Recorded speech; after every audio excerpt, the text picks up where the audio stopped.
ఎదగమని మొక్క నీకు చెబుతుంది. ఎదిగిన కొద్దీ ఒదగమని అర్థమందులో ఉంది.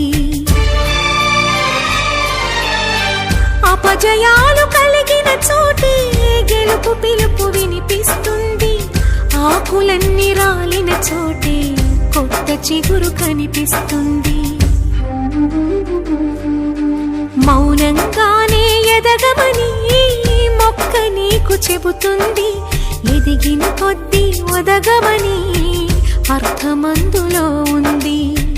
అపజయాలు కలిగిన చోటే గెలుపు పిలుపు వినిపిస్తుంది. ఆకులన్నీ రాలిన చోటే కొత్త చిగురు కనిపిస్తుంది.